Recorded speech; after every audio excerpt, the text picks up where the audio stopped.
नमस्कार, स्वागत है साहित्यिक झरोखा चैनल पर। आज हम करेंगे बाल मुकुंद गुप्त का निबंध बनाम लॉर्ड कर्जन।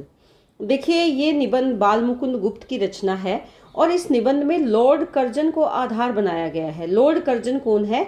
ये अंग्रेज़ों के वायसराय है, जो अंग्रेज़ी सरकार के द्वारा यहाँ पर उनको भेजा गया था वायसराय बनाकर। ये 2 बार भारत में आए और अपना शासन चलाया इन्होंने। लोगों को इनसे बहुत सी उम्मीद थी कि लॉर्ड कर्जन शायद भारतीयों के लिए कुछ करेंगे, लेकिन इन्होंने केवल और केवल भारतीयों पर अत्याचार ही किए। इस बात को ध्यान में रखते हुए बाल मुकुंद गुप्त ने इन पर कई निबंध लिखे हैं। उन्हीं में से एक निबंध है बनाम लॉर्ड कर्जन। तो आइए इस निबंध को विस्तार से जानते हैं। बाल मुकुंद गुप्त जी लॉर्ड कर्जन को संबोधित करते हुए कहते हैं कि माय लॉर्ड, जब से भारतवर्ष में पधारे हैं, बुलबुलों का स्वप्न ही देखा है। बुलबुलें जिनका अस्तित्व नहीं होता, जो कुछ समय बाद टूट जाते हैं, वैसा ही स्वप्न देखा है। या सचमुच कोई करने के योग्य काम भी किया है कि क्या आपने भारतीयों के लिए कुछ योग्य काम भी किया है? खाली अपना ख्याल ही पूरा किया है। ख्याल यानी जो तुम्हारी खुद के विचार हैं, केवल उन्हीं को पूरा किया है, या यहाँ की प्रजा के लिए भी कुछ कर्तव्य का पालन किया है? प्रश्नात्मक शैली है कि तुमने भारतवर्ष के लोगों के लिए क्या किया। एक बार यह बातें बड़ी धीरता से मन में विचारिए कि आप इन बातों पर धैर्य धारण करके विचार करें। आपके भारत में स्थिति की अवधि के 5 वर्ष पूरे हो गए हैं, कि आपको भारत में आए हुए 5 साल पूरे हो गए हैं। अब भी कुछ कर्तव्य पालन किया कि 5 सालों में भी आपने क्या भारत के लिए कुछ किया? एक बार यह बातें बड़ी धीरता से मन में विचारिए। आपके भारत में स्थिति की अवधि को 5 वर्ष पूरे हो गए हैं। यह लाइन रिपीट हो रही है। अब यदि आप कुछ दिन रहेंगे तो सूद में मूलधन समाप्त हो जाएगा। हिसाब कीजिए, नुमाइशी कामों के सिवा काम की बात आप कौन सी कर चले हैं, और भड़कबाजी के सिवा ड्यूटी। तो यहाँ पर क्या किया आपने? केवल नुमाइश की है अपने कामों की, जबकि भारतीयों के लिए यथार्थ या सत्य धरातल पर कोई काम आपने नहीं किया। भड़कबाजी के सिवा ड्यूटी और कर्तव्य की ओर आपका इस देश में आकर कब ध्यान रहा है? इस बार के बजट की वक्रता के ही आपके कर्तव्य काल की अंतिम वक्रता था। यहाँ पर बताना चाह रहे हैं कि भारतीयों के प्रति इनका क्या कर्तव्य था, या इन्होंने किस प्रकार के कर्तव्य का पालन किया है। बजट की ओर भी ये ध्यान देना चाहते हैं या ध्यान दिलवाना चाहते हैं। जरा उसे पढ़ तो जाइए, फिर उसमें आपकी 5 साल की किस अच्छी करतूत का वर्णन है कि 5 सालों में आपने भारतीयों के लिए क्या अच्छा काम किया। जो बजट है वो कितना टेढ़ा मेढ़ा है, कितना भारतीयों के लिए सार्थक है या नहीं, आप इस पर विचार करें। और अगर आप उसको ध्यान से देखेंगे तो आपको पता चलेगा कि उसमें आपकी क्या अच्छी करतूत है। आप बारंबार आपने 2 अति तुम तराक से भरे कामों का वर्णन करते हैं। एक काम कौन सा है? विक्टोरिया मेमोरियल हॉल, और दूसरा दिल्ली दरबार। पर जरा विचारिए तो, यह दोनों काम शो हुए या ड्यूटी? ये दिखावा है या आपका कर्तव्य? विक्टोरिया मेमोरियल हॉल चंद पेट भरे अमीरों के एक दो बार देख आने की चीज होगा। यानी जो आपने विक्टोरिया मेमोरियल हॉल बनाया है, ये कुछ अमीर लोगों के पर्यटन स्थल के रूप में देखा जाएगा। उससे दरिद्रों का कुछ दुख घट जाएगा, या भारतीय प्रजा की कुछ दशा उन्नत हो जाएगी? ऐसा तो आप भी न समझते होंगे कि वो जो अमीरों के देखने के लिए आपने विक्टोरिया मेमोरियल हॉल बना दिया है, उससे गरीब लोगों पर क्या प्रभाव पड़ेगा? क्या उनका दुख कम हो जाएगा, या भारतीय प्रजा की कुछ उन्नति होगी? आप इस बात को नहीं समझेंगे। तो यहाँ पर उनके द्वारा किए गए पहला काम कौन सा है? जो विक्टोरिया मेमोरियल हॉल है, जिसका निर्माण उन्होंने करवाया था, तो ये मानते हैं कि वो केवल एक दर्शनीय है, और वो भी किसके लिए? केवल अमीर लोगों के लिए। गरीबों के जीवन में उससे कोई बदलाव नहीं होगा। अब दिल्ली दरबार की बात सुनिए कि क्या था। आपके ख्याल में वह बहुत बड़ी चीज था, पर भारतवासियों की दृष्टि में वह बुलबुलों के स्वप्न से बढ़कर कुछ भी न था। यानी भारतीयों के लिए उसका कोई महत्व नहीं। जहां जहां से वह जुलूस के हाथी आए, वहीं वहीं सब लौट गए। जिस हाथी पर आपकी सुनहरी झूलें और सोने का होदा लगवाकर छत्र धारण पूर्वक सवार हुए थे, वह आपने कीमती असबाब सहित जिसका था उसके पास चला गया। आप भी जानते थे कि वह आपका नहीं और दर्शक भी जानते थे कि आपका नहीं। यानी हाथी की साजो सज्जा के लिए जो सामान मंगवाया गया था, जिस हाथी पर आप सवार होकर आए थे, वो आपका नहीं, केवल कुछ पलों के लिए वो दिखावा था। और ये भारत के लोग भी जानते थे, जो आपको देखने वाले थे, कि ये सब जो दिखा रहे हैं आप, सुनहरी झूले या झालर जहाँ लगी हुई है, ऐसे सुंदर हाथी के सिंहासन पर विराजमान होकर आप आए थे, तो वो सब जानते थे, भारत के दर्शक भी, कि वो सच्चाई नहीं है। दरबार में जिस सुनहरी सिंहासन पर विराजमान होकर आपने भारत के सब राजा महाराजाओं की सलामी ली थी, वह वहीं वक्त तक, और आप स्वयं भली भांति जानते थे कि वह आपका ना था। वह भी जहां से आया था वहीं चला गया।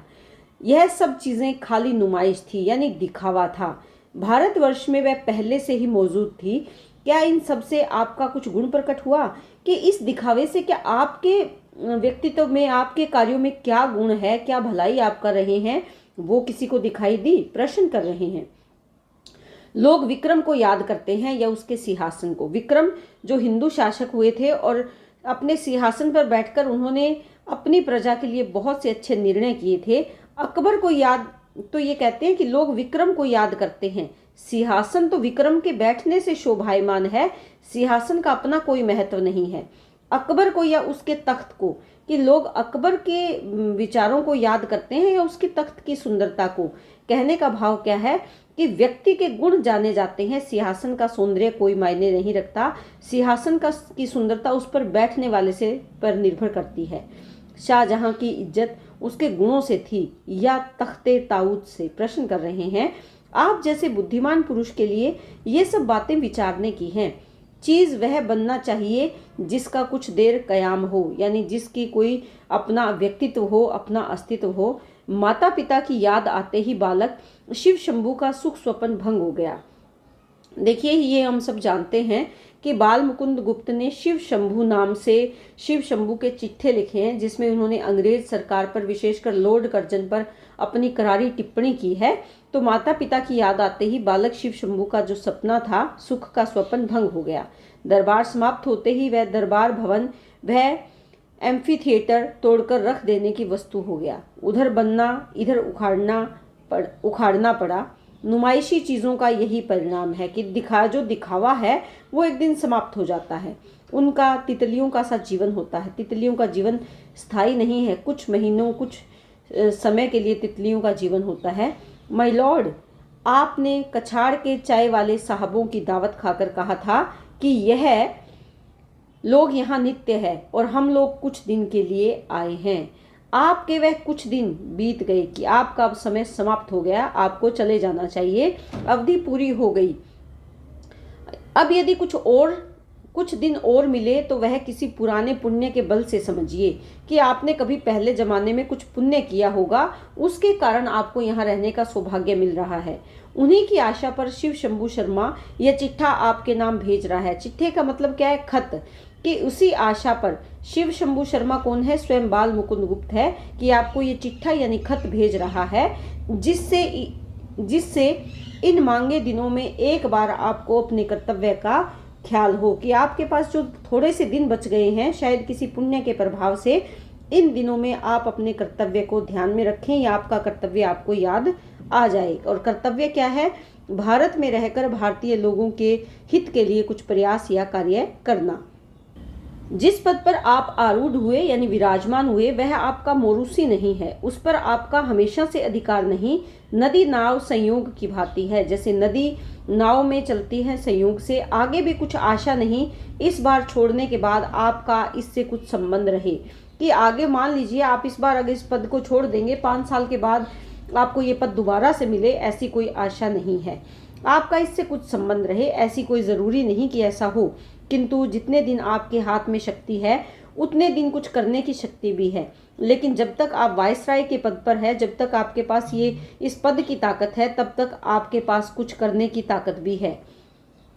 जो कुछ आपने दिल्ली आदि में कर दिखाया, उसमें आपका कुछ भी नहीं रहा, पर वह सब कर, यानी दिल्ली में जो आपने काम किया उससे आपका कोई मान सम्मान नहीं बढ़ा, पर वह सब कर दिखाने की शक्ति आप में थी, लेकिन आप कर सकते थे। उसी प्रकार जाने से पहले इस देश के लिए कोई असली काम कर जाने की शक्ति आप में है कि जैसे आपने दिल्ली दरबार पर अधिकार कर लिया, वहां पर शानो शौकत से आप पद पर उस आसन पर विराजमान हो गए, वैसी ताकत आप में थी। लेकिन अब भारतीयों के लिए कुछ अच्छा करने की ताकत भी आप में है।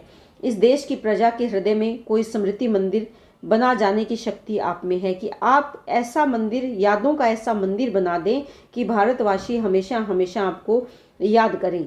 पर यह सब तब हो सकता है कि वैसी स्मृति की कुछ कदर आपके हृदय में भी हो, कि आप भी यहाँ से कुछ अच्छी यादें लेकर जाना चाहें।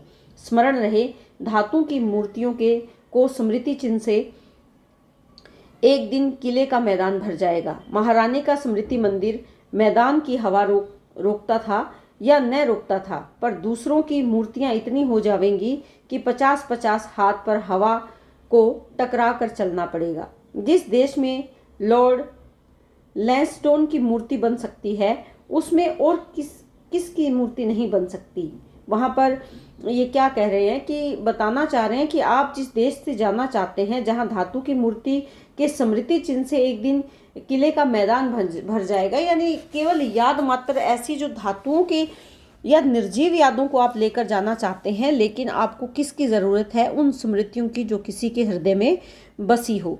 माय लॉर्ड, क्या आप भी क्या कहना चाहते हैं? क्या आप भी चाहते हैं कि उसके आसपास आपकी एक वैसी ही मूर्ति खड़ी हो? आप लोगों को याद करने के लिए, या जब यहाँ से अंग्रेज जाते हैं तो वहाँ उनकी बहुत सी ऐसी मूर्तियाँ लगा दी जाती है, जैसे लैंसडौन की मूर्ति बन सकती है। यानी जिस देश में लॉर्ड लैंसडौन की मूर्ति बन सकती है, तो ये क्या बताना चाह रहे हैं यहाँ पर कि उस देश में, देखिए यहाँ पर ये बात आपको ध्यान में रखनी है कि जो लॉर्ड लैंसडौन है, ये भी भारत में वायसराय बनकर ही आए थे। भारत के गवर्नर जनरल बनने से पहले उन्होंने कनाडा के गवर्नर जनरल यूनाइटेड जो किंगडम है, उसमें विदेशी सचिव और कंजर्वेटिव पार्टी के उपनेता के रूप में भी काम किया था। भारत में अगर देखें तो प्रशासन को शांति, प्रगति और कुछ विकास परियोजनाओं द्वारा चिन्हित इन्हीं के द्वारा किया गया था। तो ये आपको यहाँ पर ध्यान रखना है। तो ये कह रहे हैं कि अगर उनकी मूर्ति बन सकती है, तो आप अगर अच्छे काम करते हैं तो आपको भी यहाँ पर याद किया जाएगा, केवल मूर्ति के माध्यम से नहीं बल्कि हृदय की स्मृतियों से। तो आगे क्या कहते हैं कि क्या आप भी चाहते हैं कि उसके आसपास आपकी वैसे ही मूर्ति खड़ी हो? प्रश्न कर रहे हैं। ये मूर्तियां किस प्रकार के स्मृति चिन्ह हैं, किस प्रकार की यादें हैं? इस दरिद्र देश के बहुत से धन की एक ढेरी है कि इस गरीब देश में से बहुत सारा धन इन मूर्तियों पर खर्च कर दिया जाता है। एक बार जाकर देखने से ही विदित होता है, पता चलता है कि वह कुछ विशेष पक्षियों के कुछ देर विश्राम लेने के अड्डे से बढ़कर कुछ भी नहीं है। आगे वो क्या कहते हैं? माय लॉर्ड, आपकी मूर्ति की वहाँ क्या शोभा होगी? आइए मूर्तियाँ दिखावें। वह देखिए, एक मूर्ति है जो किले के मैदान में नहीं पर भारतवासियों के हृदय में बनी हुई है। ये अंग्रेजों के द्वारा बनाई गई उन तांबे की मूर्तियों या धातु की मूर्तियों के बारे में कह रहे हैं कि क्या वो मूर्ति आपकी वास्तविक पहचान है? आपकी वास्तविक पहचान वो है जो लोगों के मन में आपकी तस्वीर बनती है। पहचानिए इस वीर पुरुष के मैदान की मूर्ति से इस देश के करोड़ों गरीबों के हृदय में जो मूर्ति बनी हुई है, बनवाना अच्छा समझा। यह लॉर्ड रिपन की मूर्ति है, यानी रिपन के द्वारा किए गए कार्यों से लोग प्रसन्न हुए और वो उनके मन मंदिर में स्थापित हो गए। और देखिए, एक स्मृति मंदिर, यह आपके 50 लाख के संगमरमर वाले से अधिक मजबूत और सैकड़ों गुना कीमती है। यह स्वर्गीय विक्टोरिया महारानी का सन 1858 ईस्वी का घोषणा पत्र है। आपकी यादगार भी यहीं बन सकती है, यदि इन दो यादगारों की आपके जी में कुछ इज्जत हो। अगर आप इस तरह के स्मृतियों को आप अगर सम्माननीय मानते हैं, तो आपकी भी इसी प्रकार की यादें संजोई जा सकती है। आगे क्या कहते हैं कि मतलब समाप्त हो गया। मैं जो कहना चाहता था वो बात खत्म हो गई, जो लिखना था वह लिखा गया। अब खुलासा बात यह है कि एक बार शो और ड्यूटी का मुकाबला कीजिए कि क्या आप शो करना चाहते हैं, सिर्फ दिखावा करना चाहते हैं, या अपनी ड्यूटी। शो को शो ही समझिए, शो ड्यूटी नहीं।